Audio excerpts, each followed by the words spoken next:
If you're ready to take your destiny into your own hands, you've come to the right place. This is The Bulletproof Entrepreneur, featuring interviews with the most exciting and amazing entrepreneurs. Here's your host, Chi Odogu. Hey everyone, thanks for tuning into the show today. If you love what you hear on today's episode of the podcast, go to iTunes and leave a review and a comment. It helps other great listeners like yourself find the show.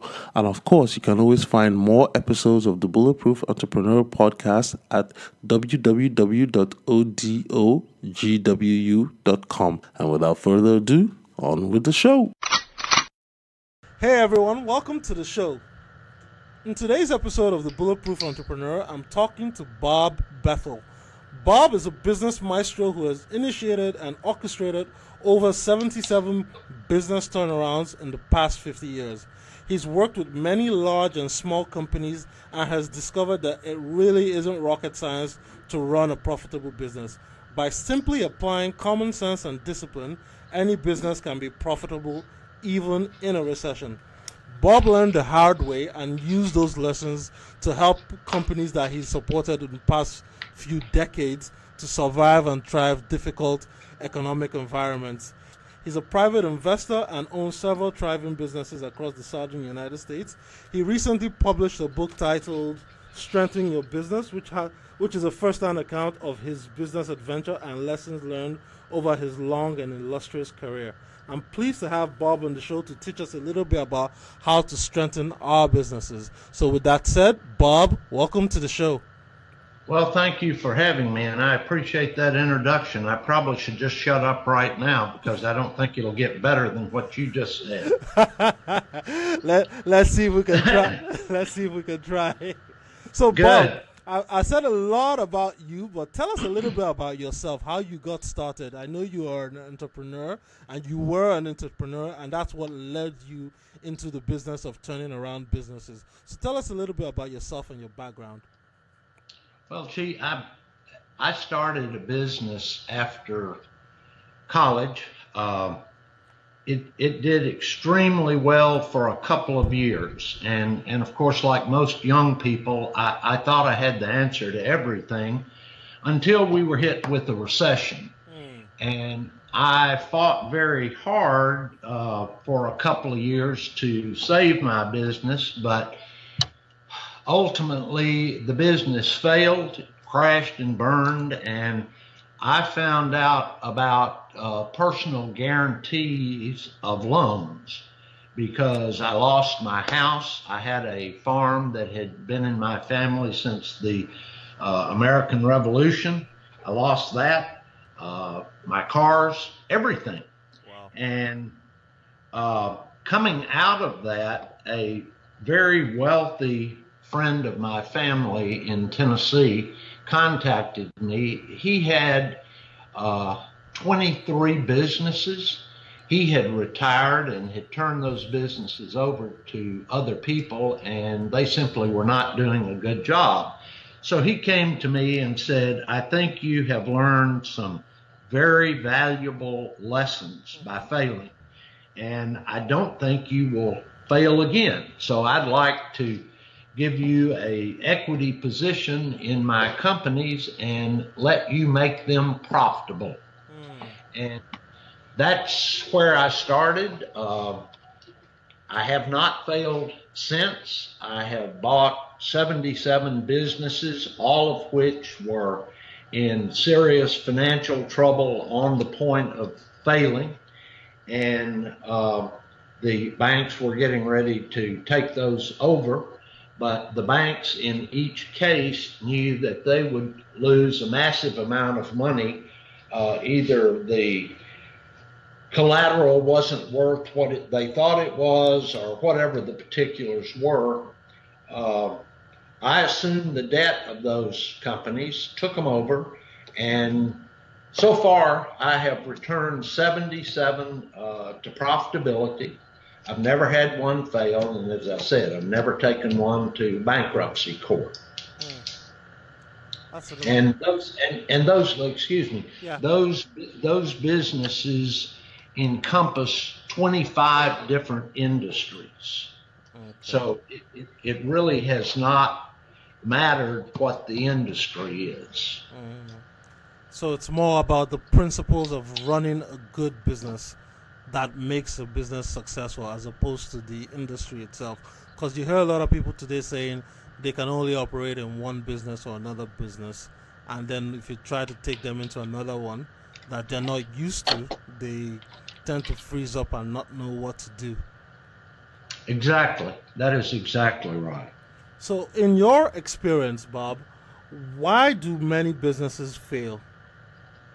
Well, I think it's a variety of things. And let me give you this illustration. Let's just say that you are a brilliant engineer, that you have gotten an undergraduate, graduate degree, and you have worked for a company for a few years, and you suddenly realize that you have a great idea for a piece of equipment or a product. Perhaps you even explore getting a patent on that product. And so you decide you're going to start your own company. The very minute that you start that company, you're no longer an engineer. You declare yourself president, you declare yourself CEO, you don't know a thing about accounting, you don't know a thing about marketing and sales, or human resources, or financing that's available to you. So suddenly you've stepped off a cliff into the unknown. And so you're bogged down from minute one. Now, if in fact you hire someone to do your bookkeeping and help you with finance and other things, and you go off to the engineering department of your company, you're still not in control of your company. Yeah. You're the head of the company. You've got to run it. So I think that's one step. Another step that I have seen often, very often as a matter of fact, is someone starting their first business. They operate, Chi, in a bubble. They come up with an idea. They've got maybe some friends that are going to be part of this company, and they figure all these things out, and then they jump off and start a business. One of the things that I have repeatedly done through these years is every single time I buy a new business, even if I have been in that business before, I locate either through trade journals or online the most successful people in that industry. Okay. And what I do, and I suggest this for anyone starting a business, sit down before you spend any money at all. Sit down and create a 90-day plan. And you've been to business school. You and I both have seen these Harvard Business School plans that are 3 inches thick. That's not what I'm talking about. Yeah. I'm talking about create a plan for 90 days of who is going to do what, to whom, when, and for how much. Then set up a pro forma budget for 90 days. Where the income is coming from, your revenue, what you're going to spend expenses for.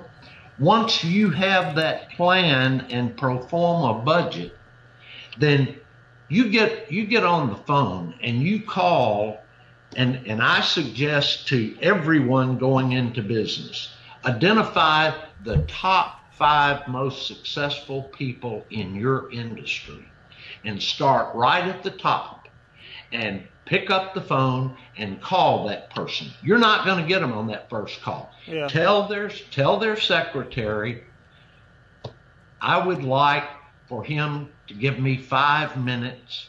I have just bought or started a new business, and I'd like 5 minutes of his advice. When when that person calls you back, and let me stop right there. Yeah. In 52 years, I have never not had that call returned. Okay, and including the CEO and chairman of some of Fortune 100, not 500, Yeah. Fortune 100 companies, including the chairman of the board of Westinghouse Electric. Okay? So anyone that thinks, well, no, they're not going to call me. Now, you're not going to get a competitor across the street to give you advice. Yeah. But when I get that person on the phone, very, very quickly, I say, I wonder if I could come spend 30 minutes with you at your office. Again, I've never had that request denied. And then I say, and what I'd like to do is send you right now my 90-day plan and my pro forma budget. And I need you to be harshly critical in looking at that. I need total truth. And as I say, every single time people have done that. And what that does, first of all, once you get to there, and this is the reason I suggest going to meet with them. If you're on the phone with them, they'll give you 5-10 minutes. Yeah. If you ask to come see them, and I've gone all over the country, and matter of fact, all over the world. Okay. On that request, and very seldom does it end up lasting less than a day. Wow. And the advice that I have gotten from those people who are successful in my industry has been absolutely unbelievable. And if a startup will do that to the top 5 people in their industry, they're going to step back, and one of several things is going to happen. First of all, they may say, gee, based on this, I'm not ready to start a business. Yeah. Or they are going to have some of the best information available from the most successful people in their industry. So I do it religiously. And that needs to be the number one thing. And first of all, let me say this. I don't care how long. I mean, I've been doing this 50 years. I've never come away from one of these meetings that I didn't learn a tremendous amount that I didn't know. Because you and I both know, and it's a worldwide thing, it just in the States. Yeah. Half of all businesses fail. Yep. And a lot of people will tell you, well, they don't have the correct cash flow, et cetera, et cetera. No, they have formulated their plan in their mind, and they have not had it examined in the harsh reality of daylight vis-a-vis other people in that industry. But I think that's the biggest step someone starting, or if you're having trouble profit-wise with your business, I think that's the number one thing that people should do. Yeah. But a lot of people will be afraid to ask because they're scared that busy CEO, like me just thinking about it, I'm like, man, what can I offer the CEO of a Fortune 100 company that he's going to be willing to give me 30 minutes of his, actual physical time? I know that's what's going to be going through a lot of people listening to this right now in their mind. As I said, I've never had that call not be returned. Yeah. And that brings up, you brought up a very, very good topic. If you're going to be afraid in business, you don't need to be in business. Business is a battle every single day, and it needs to be recognized as such. I attribute my first business failing to being afraid not wanting to fight.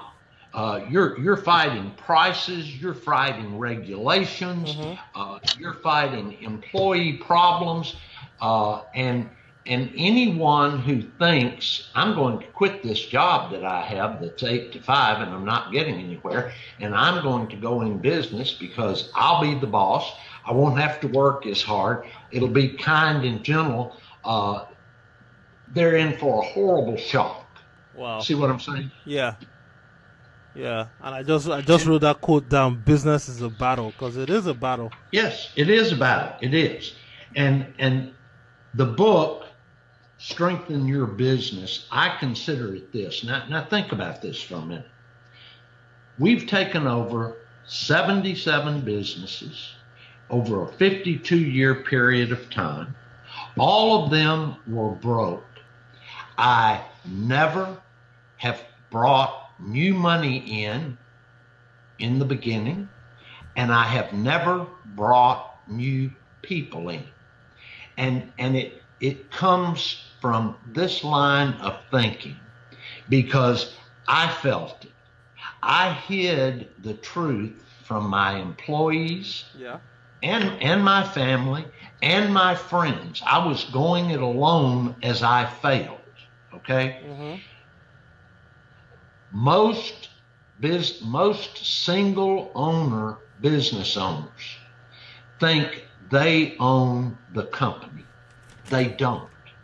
And it is the biggest point of the success that we have enjoyed over a 52-year period of time. You see, if you are one of my employees, you're not an employee, you're an owner. And here's why you're an owner.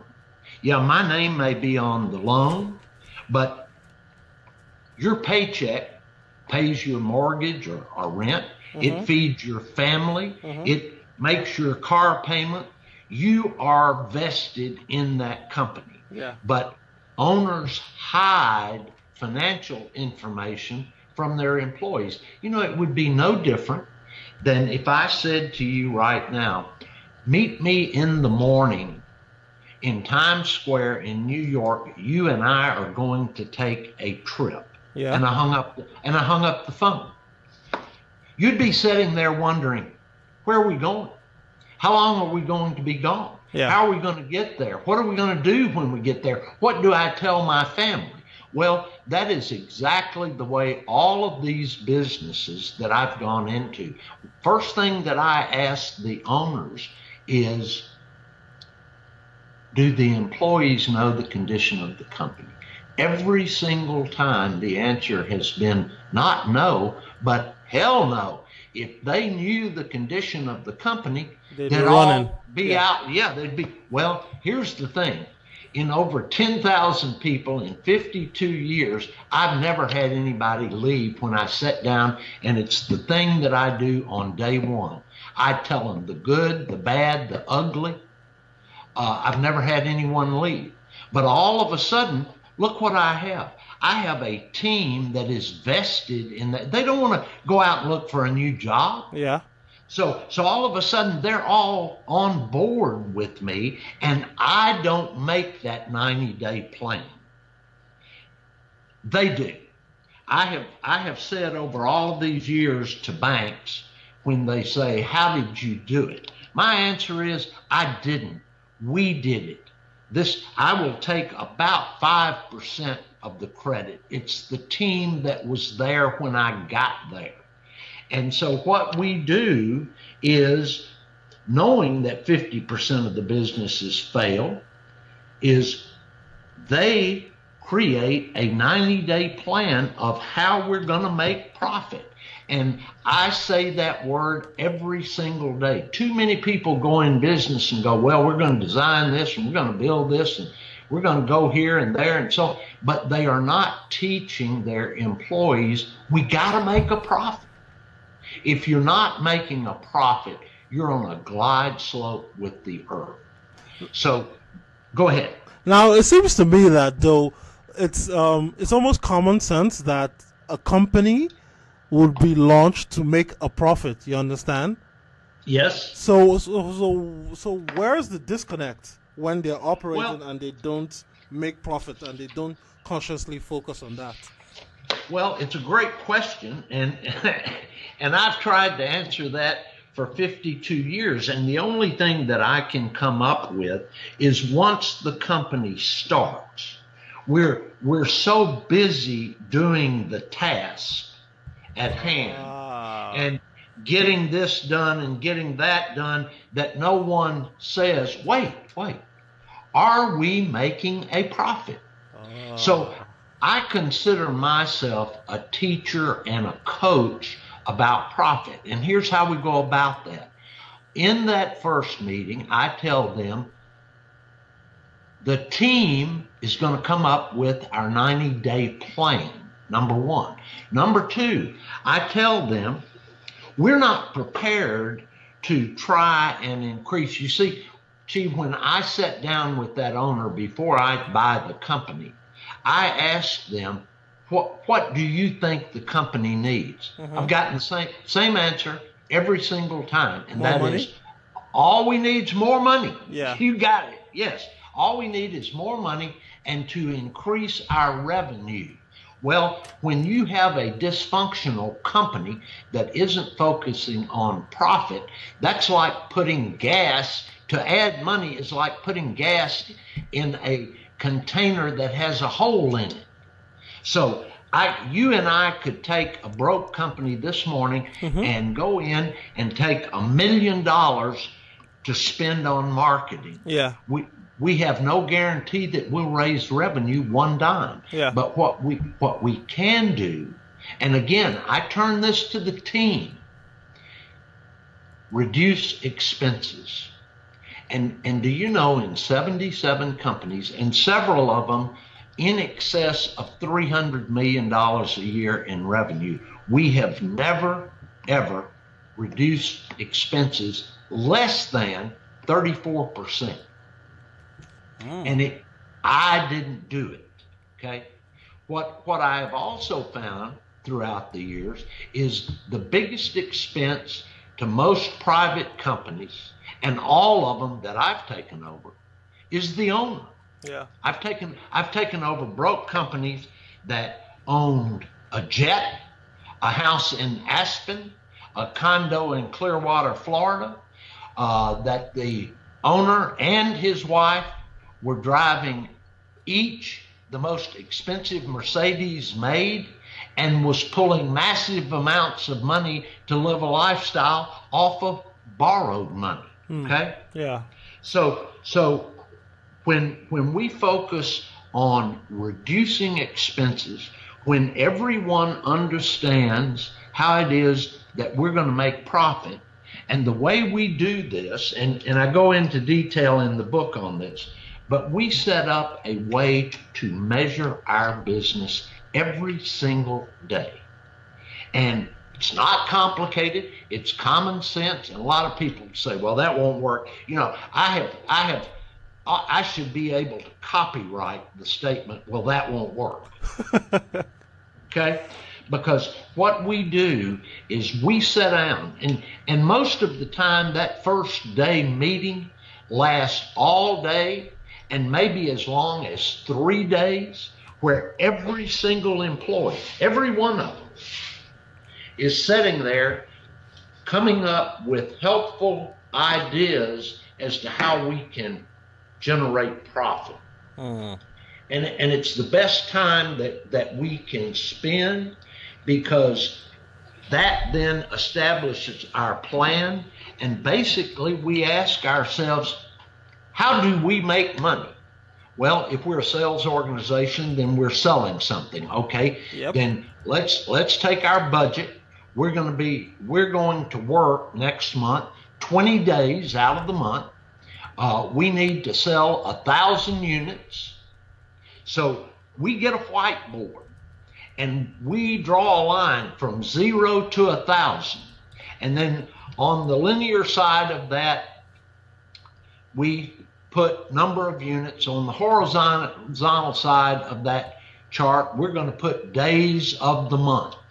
And each day at the same time, someone is going to come out and post on that board where we are cumulatively for the month against our goal, okay? Yeah. And here's what I have found, and we will also do expenses, revenue. Some of the companies that I've had, we've had as many as 6 boards, and they're not hidden in my office or the accounting office.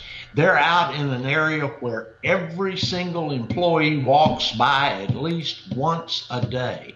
And they look at that board, and we're either below the goal line or above it. And it's the best silent motivator I have ever used, because you don't have to come out and go, hey, we're way behind. They see it. They know it. Okay? Yeah. And each of them is accountable for their job against that. And at the end of each week on Friday afternoon, as a group, everybody, we get together and how did we do against our plan? What came up unexpectedly? Does everyone know what they're doing next week? Do you see? Yeah. So it honestly is a team effort, 100%. And it works, and it's always worked. Yeah. Now, it sounds to me like, I think the main thing here, because you've already said you never bring in new money, you never bring in new people. So it seems to me the main thing is that the leadership is the driving success factor to your turnaround strategy. Is that correct? That is correct. And think about it this way. What if Tom Brady of the New England Patriots came out onto the football field, got in the huddle, and said, snap the ball on 3? The other 10 players would go, what's the play? What are we doing? I just snapped the ball. Okay? Yeah. So, yes, everyone is going to take the role. You know, I've heard this said by several famous people, and it's so true. You manage assets and liabilities. You lead people. And for another thing, you brought back up the fact that we don't take new money in.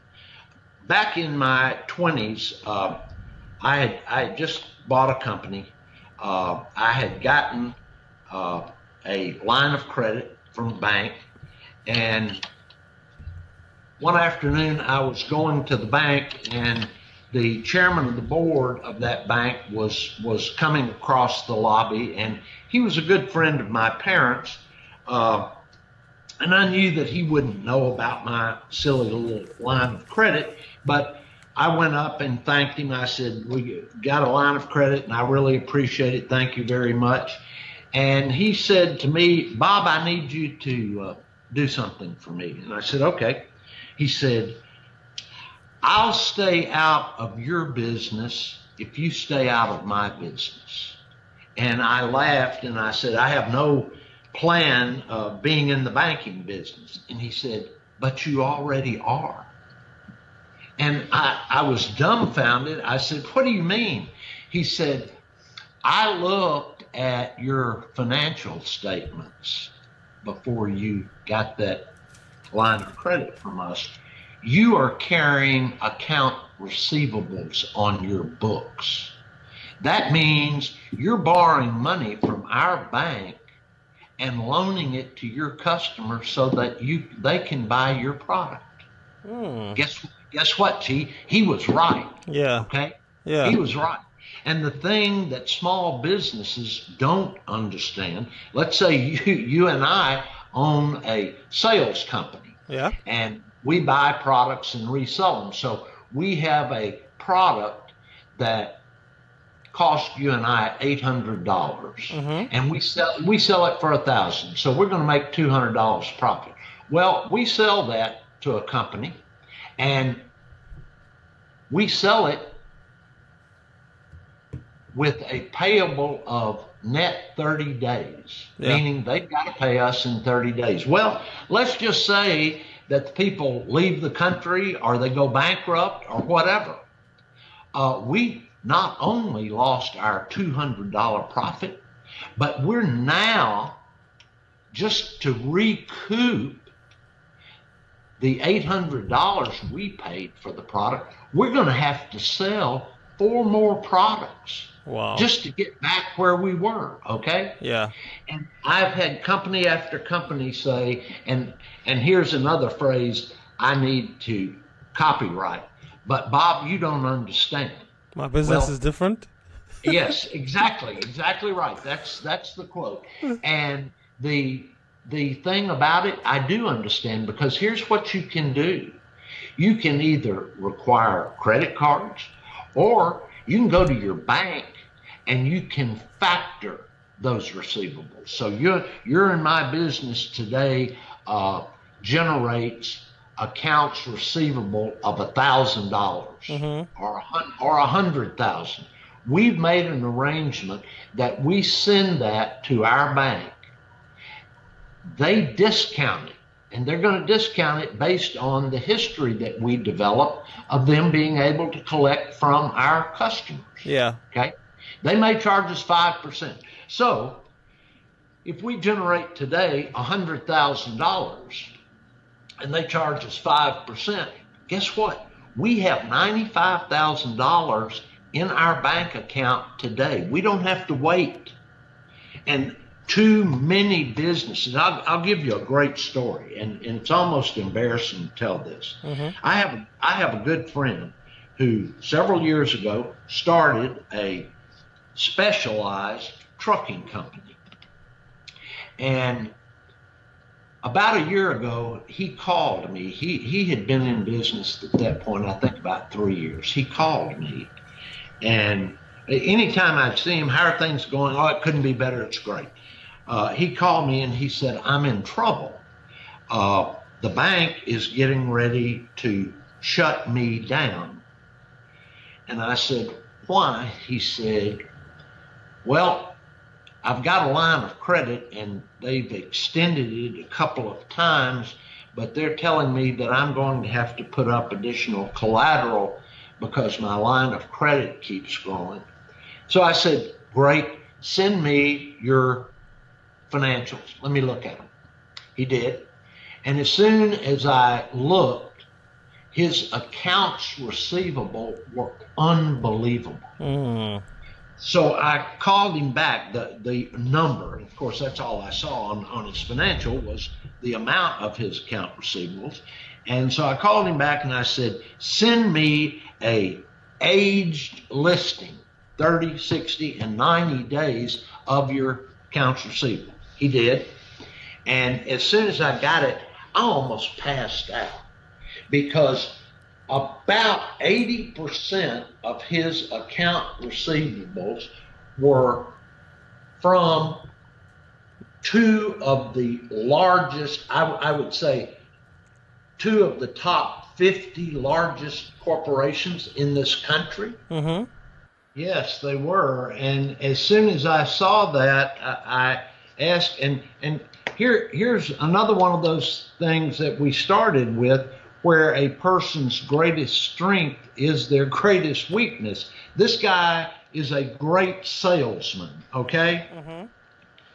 But he's not a good negotiator, because when he went to these 2 large companies and asked them, so this is where a person's greatest strength also is their greatest weakness. This gentleman is a great, all he was interested in the terms and conditions, because he's not familiar with accounting. Yeah. So after I looked at that, I said, here's what you need to do today.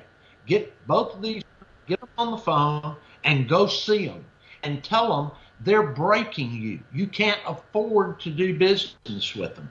He did that. He called me back that night. Do you know what they told him? Both of them. He said when he told them that, each company laughed at him and said, we wondered how long you could do this. Wow. Yeah. And he took his receivables from 60 days to 1 week. Wow. And that care of his problems. So those are the kinds of things that, I wrote this book for one purpose. I have seen so many companies, small and medium-sized companies, fail that should not have. Mm-hmm. So this book, Strengthen Your Business, shows you all the mistakes that I have seen, all of the mistakes that I have made, so you don't have to go through the pain of making those same mistakes. Yeah. It's not rocket science. It really isn't rocket science. But you got to keep your eye on the ball. You got to do it for profit. The famous economist John Kenneth Galbraith said, "Without the short run, there is no long run." Mm-hmm. That's true. That's very true. Wow, man, you really covered a lot there. So I think what I just want to get from you now, because I think based on the stories you've shared and the lessons you've already taught thus far, I think people are starting to get it. But I want you to give us like a case study of when you bought a business that was really, really doing terribly bad, but you walked in there and you did the Bob magic, and then within a couple months, things turned around rapidly. Could you walk us through like a story like that, showing the different ways you applied all these principles you've already stated and how the business turned around? Because I think that will really, really be essential for people to visualize in their minds. I think that's a great idea, and one particularly comes to mind. It was in such horrible shape that the bank actually gave me 30 days to see what I could do before I had to assume the debt, and the debt was many millions of dollars.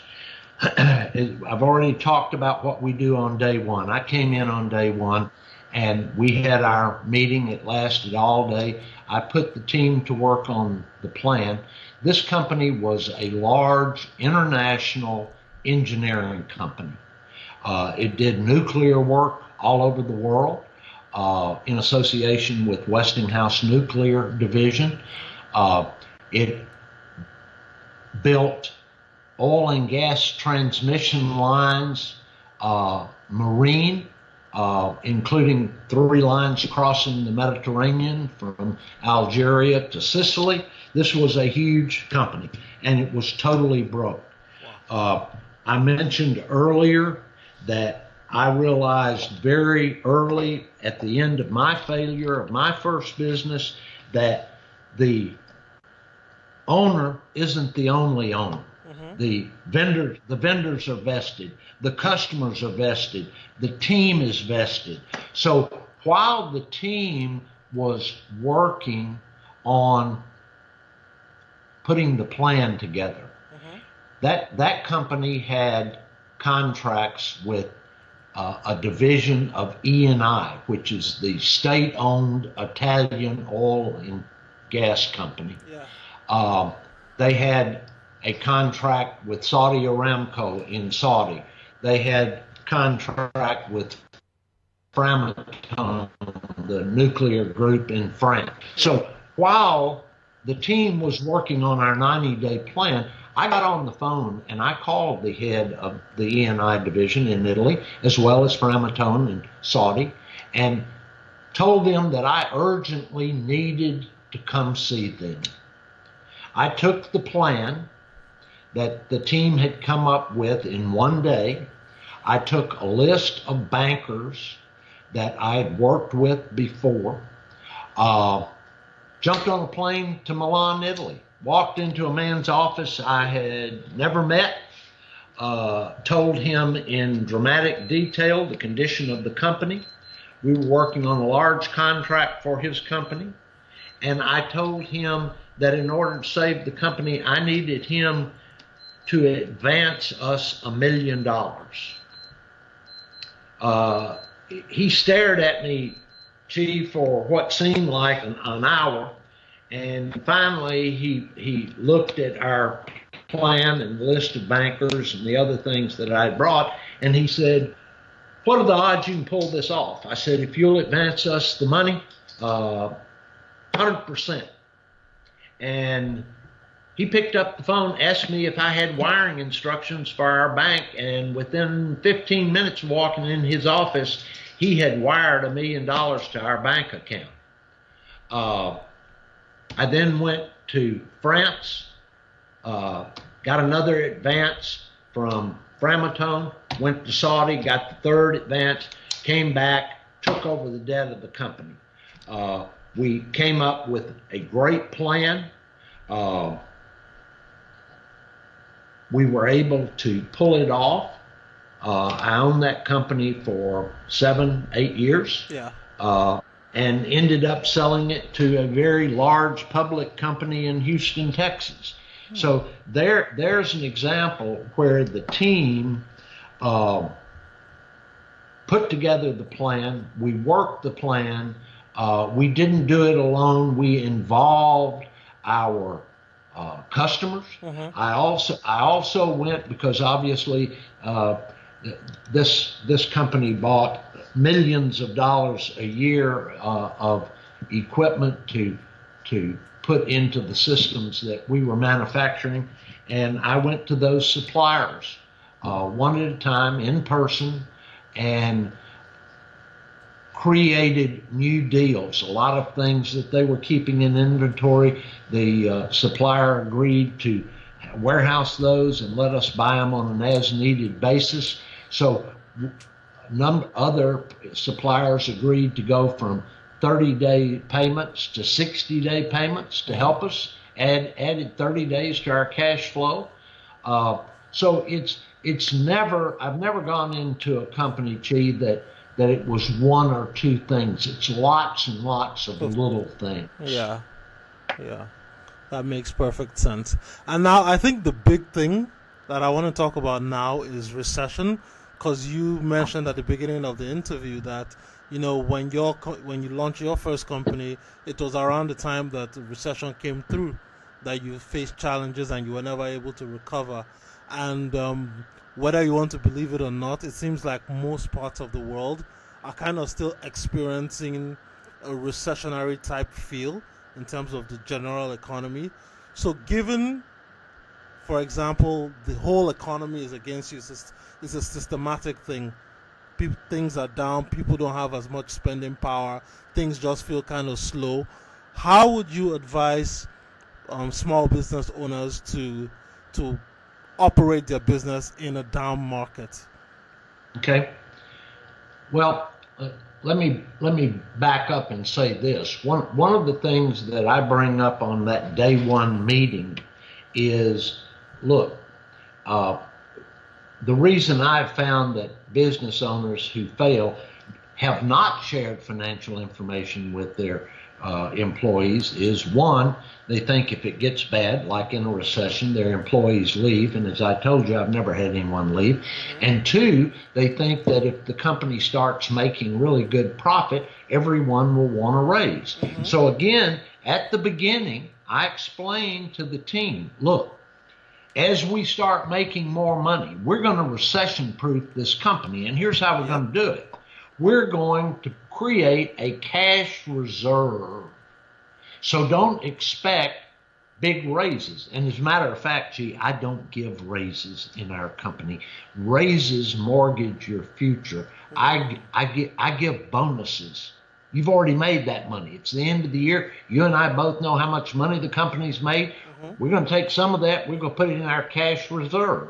We may take some of it to add to our marketing plan, and then we're going to give bonuses based on people's performance. Now, when next year starts, guess what? Our overhead is exactly the same. Okay, so wait, Bob, could I interject here? Yes. But haven't you had the experience where people would complain saying, "Oh, you know, cost of goods have gone higher, and yet my salary is still the same. If I'm not getting what I'm worth or an increase this year, then I'll move to another company that'll give me that added pay bump." I've never had that problem because our people, once everybody's on board with what we're doing, Chief, typically over the years, if you figure that bonus at the end of the year, it has averaged between 15 and 18% of their pay. Now, I don't know of many people that get a raise of 15 or 18% a year. Do you? None. But guess what? Come January 1st, our overhead is precisely the same. Yeah. Bonuses don't mortgage your future. Raises do. Okay? Great. So back to your question. So at the beginning, we start working towards recession proofing our business. But at the time we get hit with one, we've already discussed that. It's the beauty of small and medium-sized businesses. Yeah. We can turn on a dime. Okay? Yeah. So it's no different. It's no different than a hotel or a high-rise building having an evacuation plan. We've already got our plan in place of what we will do to lessen our exposure during a recession. And so you need to plan for that. I'll mention one other thing to you as it pertains to recession. You would think that with my business being the buying of broke businesses, failed businesses, you would think that all of those businesses would have been in decline. Yeah. Every single one of them was in a growth mode. Okay? And I explain it this way to banks. Let's just say that you and I got in a Ferrari at the bottom of a mountain this morning. There is no doubt in my mind, whether you or I were driving that powerful Ferrari, that we could make it just fine up that mountain going 20 miles an hour. Yeah. Okay? Now, let's try going up that mountain at 170. And that is exactly what happens to startups and businesses of any age. They're not prepared for growth. They don't have their finances in order. Their efficiencies are not in order. So a lot of these businesses are going to fail in a recession pure and simply because they haven't done the things you and I have talked about this morning. Yeah. As they go through time. They've gotten fat and lazy. Okay? That's powerful stuff, and real powerful stuff. So, Bob, we're coming on the top of the hour, and I know we've really talked a lot about this, and we could continue talking some more. But I just want to ask you a couple personal questions, and then I'll switch it over to let you go do what you need to do. So, okay. Tell us a time when you had a really, really difficult failure, and how did you overcome it? I know you mentioned the failure of your business, but even while you were turning around these businesses over time, have you experienced a particularly gut-wrenching failure, and how did you overcome it? You know, I guess that is such a great question, and I really appreciate you asking it, because I think this. I think that my mother raised us 4 children on a poem that I've never been able to discover the author of. But the poem is, life's battles won't always go to the stronger or faster man. In the end, the one who wins is the one who thinks he can. I made a vow to myself after I failed that I would never let it happen again. That I was going to be mentally strong enough to overcome whatever was in front of me. And I say that to say this to you. I think that so many things in life, if you're prepared for them, if you know you're going to get knocked down, and you prepare yourself to get back up, then yes, you're exactly right. All of these turnarounds have had some very difficult times. There have been a number of times that the bank that I was working with, for whatever reason, would get nervous, and their special assets people would say, "Well, we're gonna shut you down. This isn't moving as fast as we want it to. We're gonna shut you down." You know, bankers want you to tell them what they want to hear. They don't want the truth. They want you to tell them what they want to hear, because their superior is riding them. So there have been times when I've taken the company I was speaking to you earlier about, the International Engineering Company, had, the day I took it over, had over $900,000 worth of accounts payable. All of them were very past due. Wow.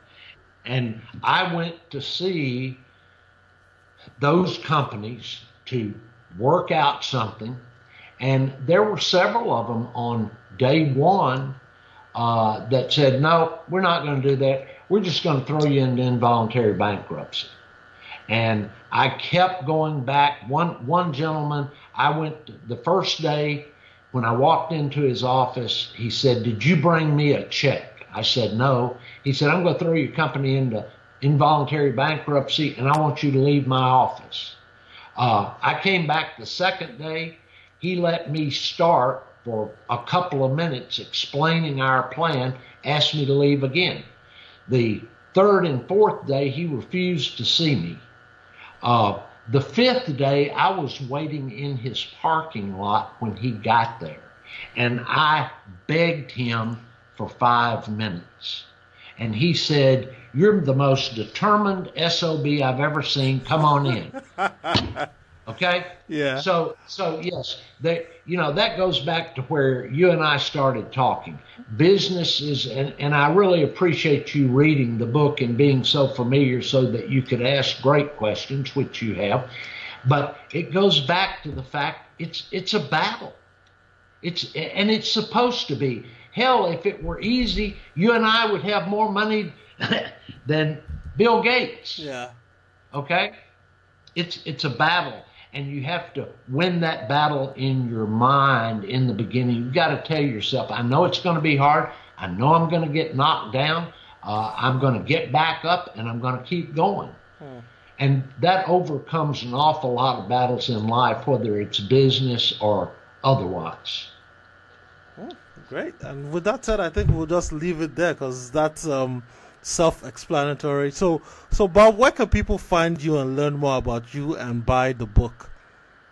Well, you can buy the book on Amazon. The book is Strengthen Your Business. They can reach me at our website, Robert Thomas Bethel, BETHEL.com.